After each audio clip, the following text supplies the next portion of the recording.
All right, Jim. Well, this may not be our longest episode, but we're going to get out of here in a moment. I was about to say, do we have any more business to transact? One last story I got to leave you with because it ties into all your legal problems right now.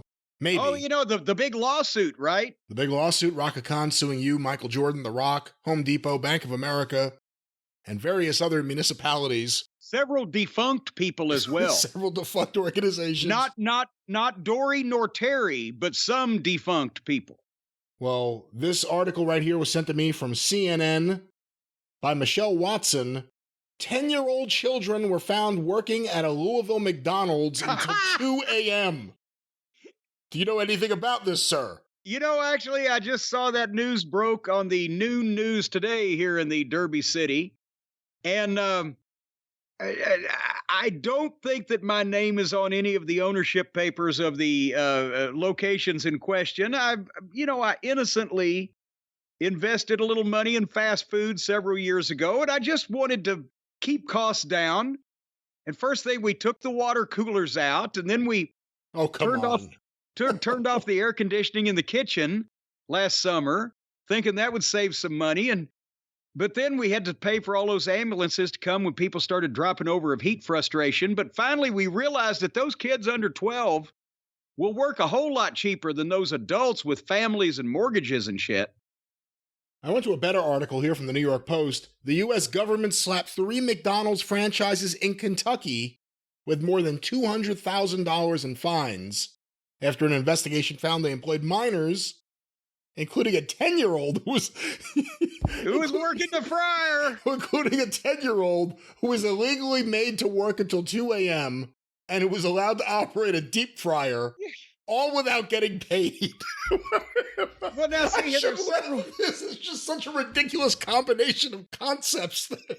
There's several components to this story. Apparently, this restaurant company owns franchises of a number of fast food places in various locations around here, and they found that apparently they had violated the child labor laws on 300 some underage, employees, because apparently if you can work a such and such amount of hours if you're under 18, like between 16 and 18, or I don't know how they gauge this, because I never had a job when I was a teenager either.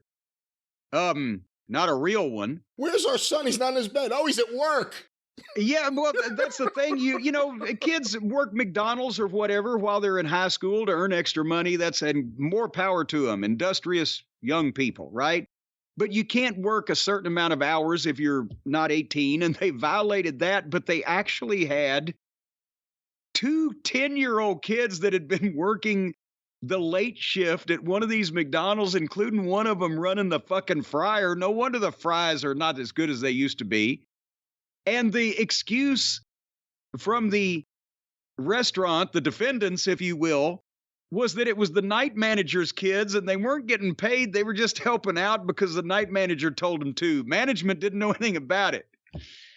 And apparently the kid's a hell of a fucking hand with the fryer. So that's what's going on down here. Yeah.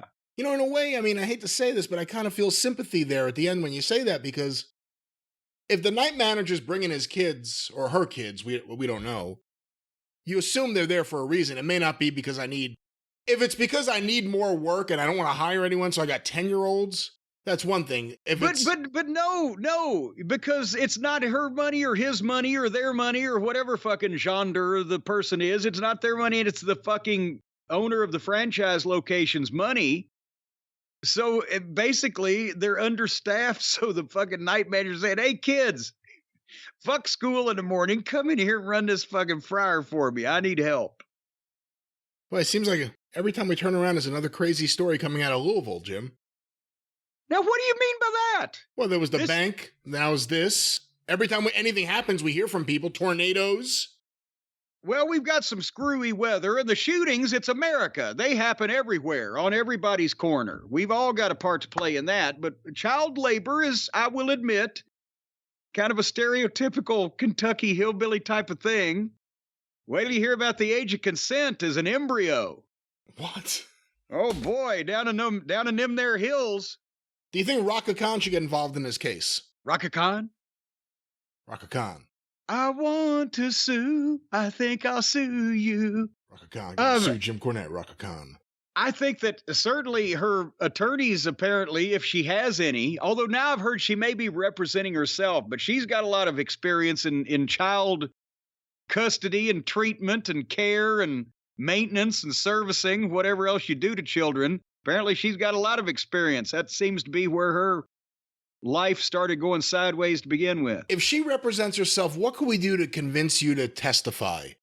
Because I would love to see her be the one to question you on Yeah, I will make a public promise right here that if this fucking fiasco were to ever actually get to court and my presence not just requested, just would be allowed, I would be glad to go wherever it was and let her cross-examine me.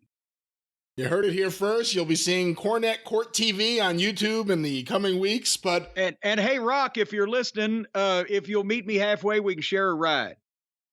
With because that, I'll be driving.